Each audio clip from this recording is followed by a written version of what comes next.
We're back today, guys. We're gonna go over Black Powder version 1 right before the release of version 2 coming soon.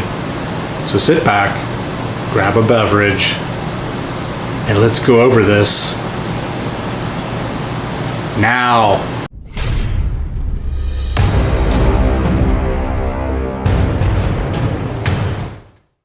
Okay guys, we're gonna go over part 1 of the Black Powder overview that I've put together for you today here in the shop.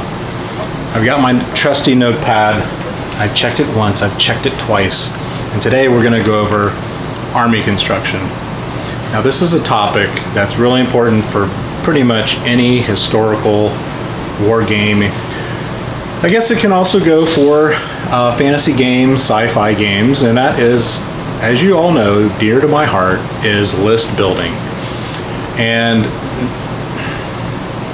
historical games is a great opportunity to really learn about how the different tactics, the different weapons, the various things that were brought to bear to fight each other, and how the armies were constructed. Now, I'm finding that this is becoming a very murky topic to some degree, and it's been really interesting this last couple weeks. I've been researching how these different rule sets are building the armies and how they compare to historical accuracy and the like.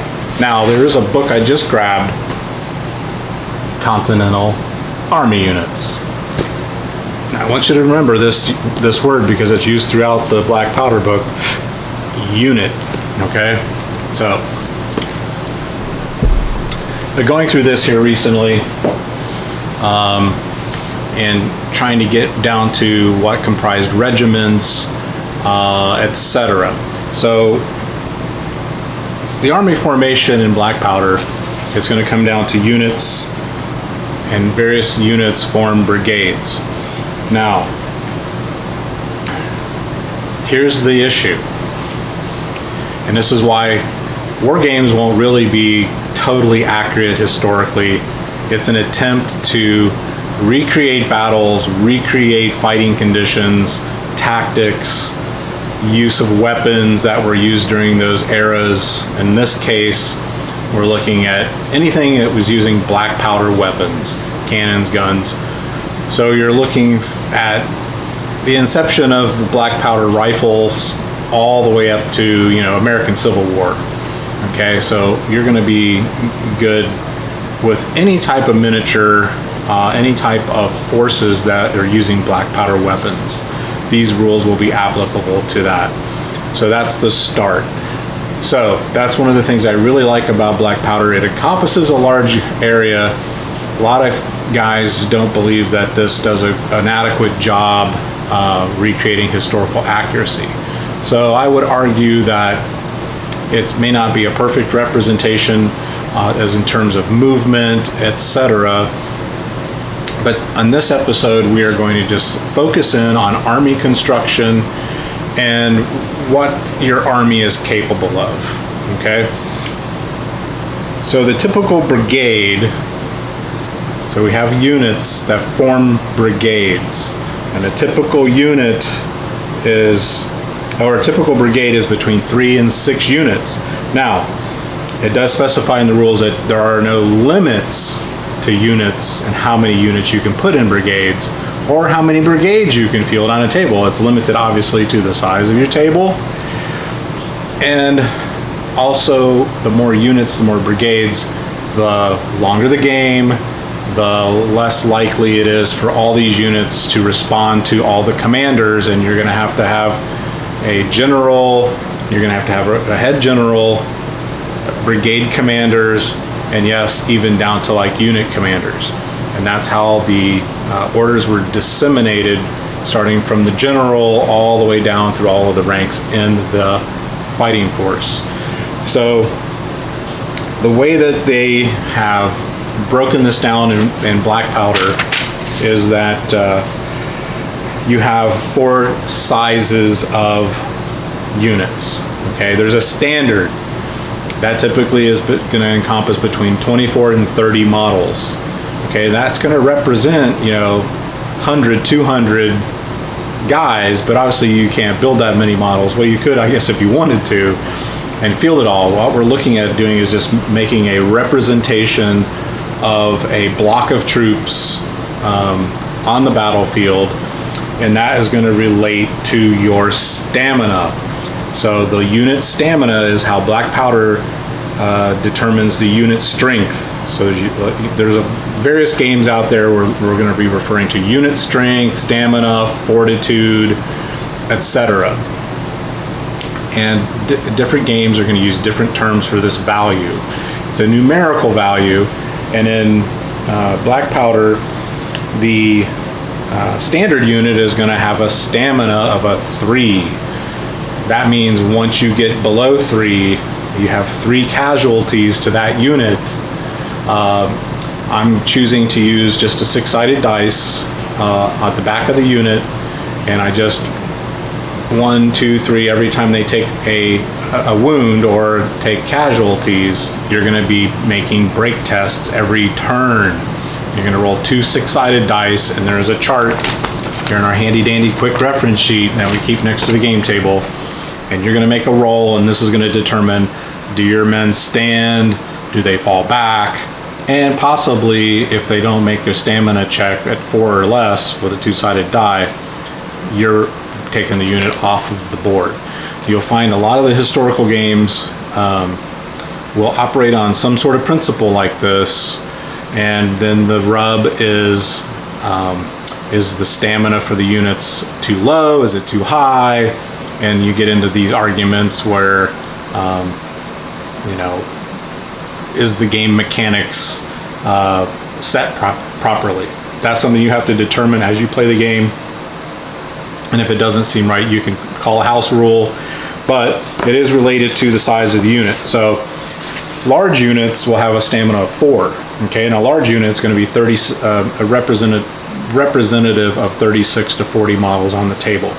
Then there's a small unit is 12 to 16 miniatures, and the tiny is 5 to 6, which we'd consider in most historical battles skirmishers, harassers, guys that come in and cause trouble, on the fringes, and will also attack units that try to attack commanders, etc. So a lot of this is broken down into how your commander's staff rating in this game would be a staff rating. So 10 being the highest, a military genius, say Napoleon, down to a 5, which is considered the worst. Like a guy, he just really doesn't know anything. They threw a uniform on him because his parents were connected as nobles, etc. Very common with the Spanish, from what I understand. They didn't really have a merit-based system for advancement. So yeah, there were armies that had really crappy commanders out there. So there is a roll each turn. As you issue orders for your troops to roll to move, you will make a roll that will determine if they move, if they don't move. It's basically corralling and coercing your troops to move forward and doing what you want them to do. But that's called a blunder. If you don't make a roll, typically it means that the unit just doesn't respond and it just stays put. So it's to simulate the communication factor that went on in the older eras of fighting, whether it be the Roman era, which we'll get into on another video, for Hail Caesar, up to Black Powder, up to World War I, the way the orders were disseminated down. And it even relates to the game we just recently looked at, Battle Group, which is heavily dependent upon orders and how many orders you're allowed to do per turn. So it's a good aspect of the game. Overall, I like Black Powder. I think the way the book, this Volume 1 book, is laid out is a little confusing. You have to do a lot of back and forth. You typically sit down if you're just getting into Black Powder. You definitely want to wait here. This October 2018, the version 2 is being released. Mine is on order. And when I get mine, I'm going to sit down, we're going to compare the two books. From what I understand, there isn't a whole lot of difference in the rules. They've just added more scenarios and some more fluff, background to the armies, etc. And I'm hoping that this volume 2 they'll reorganize the book a little bit. It makes a little bit more sense. It tends to be a little too wordy. It's really conducive to rules if we could really stick with A, B, C, D, right? Do this, then you do this, then you do this, then you do this. And some of the rule sets can really tend to get a little wordy. There can be some areas that are a little confusing. But on this episode, I really just wanted to delve into building up your army, setting up your units. We're going to do a cutaway. I'm going to show you the battle I have currently set up with my starter set. I have added some new units. I'm adding another British cavalry unit. And 28 mil, this is pretty much going to be it for me. I might get some more French Old Guard, something like that, to flesh out the French army, and we'll go over how my units have made up this brigade. It's a relatively small battle numbers wise. This is a 6x4 table I have as my secondary table right now. However, there's plans in the works for American War of Independence, which that's why I got this book for army formation. And Napoleonics moving forward, we are definitely going to be scaling down to a 15 millimeter scale so that we can fight larger battles on a smaller table. And as soon as my Rise and Fight Again rules come, which are going to encompass the American War of Independence period, and army building on army construction, and also fighting the battles with their rule system, and we're going to sit down and do just an overview of those rules. This channel is not here to tell you how to play, what to play. We're just going over the basics of how the layout of the game, the kind of the structure of the game is comprised. So for Black Powder, this episode, we're going into just the units that form the brigades and the size of units and what their stamina values are, and that your commanders, starting with the head general down to the brigade commander and down to the unit commander. And the unit commander can just be any model on the unit's base as representative of, say, a sergeant, right? And then I'll have a model on the table which will represent the unit or the brigade commander. Okay, so that's basically how this game is structured as far as unit formation and battle formation for the units. Okay, so we'll cut away to that. Thanks for tuning in today, guys. Now, part 2 of Black Powder, we're going to be getting into shooting, using artillery, using your muskets, and we'll go over the structure of how that works for Black Powder.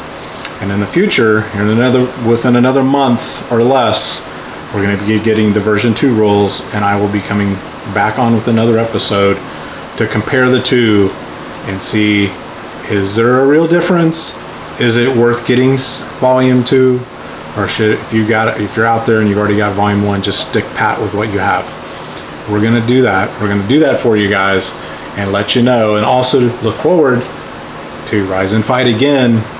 It's coming up. 15 mil American War of Independence and 15 mil Napoleonics. Thanks. Be good. Okay, guys, here's the 6x4 table. This would be a unit of the British cavalry. We've got formed up here. There's a unit of the Hanoverian Brigade, and there's the unit commander. Looking downrange, there's 2 units of standard line infantry of the Brits with their general leaning against his cane. Now this is my artillery unit. We've got 2 sizes of cannons and a mortar. A French cavalry unit. Nice view of the battlefield there. I love this battle mat. It's nice and smooth. But there's another French unit with their commander, another French unit of line infantry with their commander, and there's our head French general. He's got his sword up in the air. He's defiant. He thinks he's going to beat the British. And there's our French artillery. Now this was Victrix, guys. A great kit. Again, mortar and 2 sizes of cannons. Thanks for coming along for the ride today, guys. And this is how Black Powder sets up their units and forms the brigade. This is a brigade of French and a brigade of English. See ya.